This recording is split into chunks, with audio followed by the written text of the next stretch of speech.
The stunning Pertamina Mandalika International MotoGP through its doors for the very first time as the season's second test in Racing Mad, Indonesia. It's been 25 years since the island had a Premier Class event, but that long wait is finally over as the official kicked off on Friday. The morning proved something of a false start, flag waving early due to track conditions, but once the clean-up operation was complete, see riders spin some laps as they aim to get to grips with the newest track on the MotoGP. And by the end of the day, there were 6 manufacturers sitting inside the top 6 places. Day 1, Paul Espargaro with the Repsol Honda rider recording the fastest ever lap around the race in the afternoon thanks to a 1:32.46. That time gave the Spaniard 3/10 to spare over the previous best lap time for Razgatlioglu when World Superbikes came to visit in 2021. It also gave him 4/10 to spare over elder brother Aleix Espargaro with 2. It's another encouraging pre-season result for the Noale. Aleix finished the Sepang test with the second fastest time, while they also managed this testing trying a different chassis on the RSGP. In third is Brad Binder with the King some early promise in Lombok.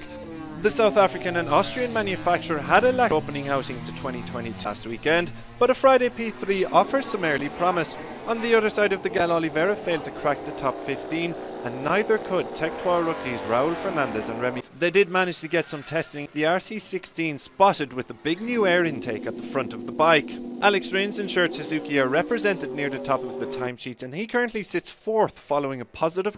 Teammate Joan Mir is in 8th, while the 2020 World Champion continued to test a carbon release on his second bike.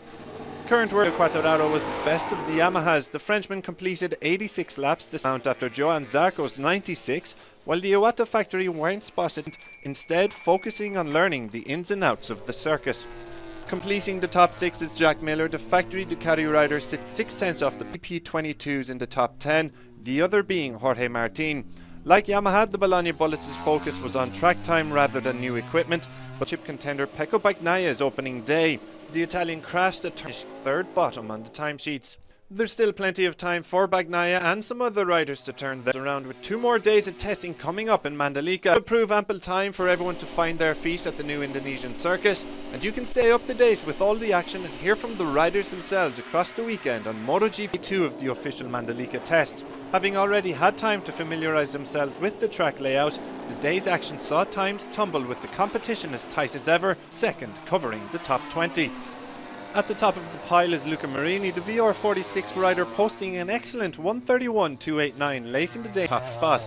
Having needed time to adapt to his GP22 in Sepang, he found his feet and will be hopeful of building on this result. Marini speared a series of late time attacks from the Ducatis, which saw the likes of Johan Zarco, Enea Martin and Pecco Bagnaia end the day inside the top 10, while Fabio of the rookies in 17th.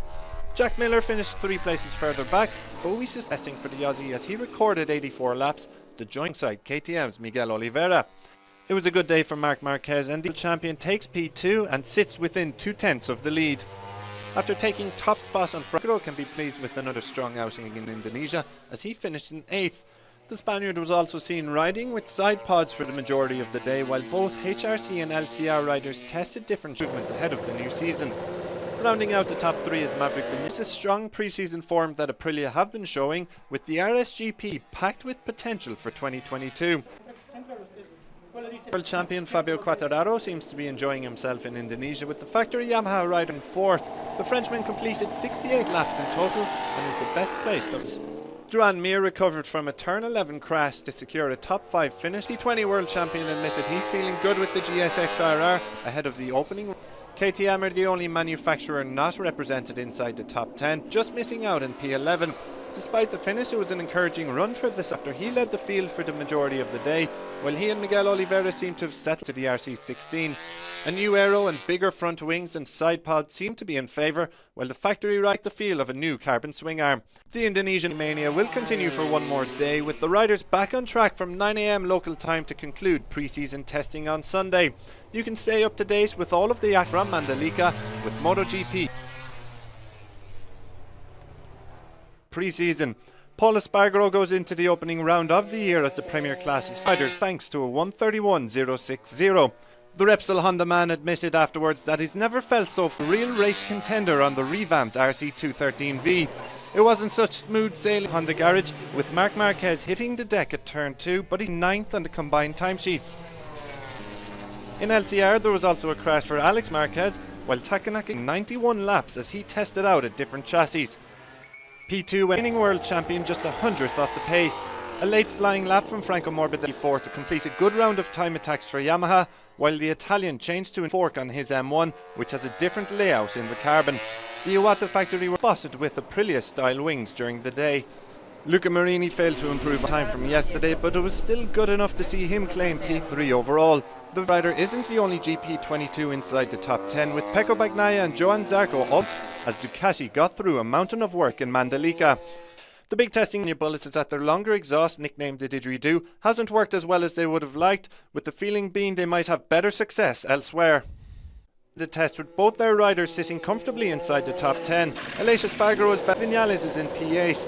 Both riders completed 20-lap race simulations, and while there were two different chassis fitted to the RSGPs as they looked to find the right setup. Suzuki's Alex Rins continues his encouraging form to post the time of the pre-season while also managing to try out different chassis for the GSX. The Spaniard was the only rider from the Hamamatsu factory on track on Sunday, with Joan Mir down by food poisoning. We wish the 2020 world champion a speedy recovery. Despite not having a rider finish inside the top 10, there have been plenty of positive noises coming ATM as they feel they've made a step forwards over the past 3 days on Lombok. A new aero package and a modified tail exhaust were still being tested on the RC16 as they bid to get ready for the season opener in Qatar. That's a wrap from the official man, with MotoGP's long-awaited return to Indonesia a resounding success for riders and locals. Thankfully, we won't have to wait quite as long for the next visit, Island Nation hosting the second round of the 2022 Championship. Before on the opening weekend of March, make sure you stay tuned to MotoGP.com for all the latest news.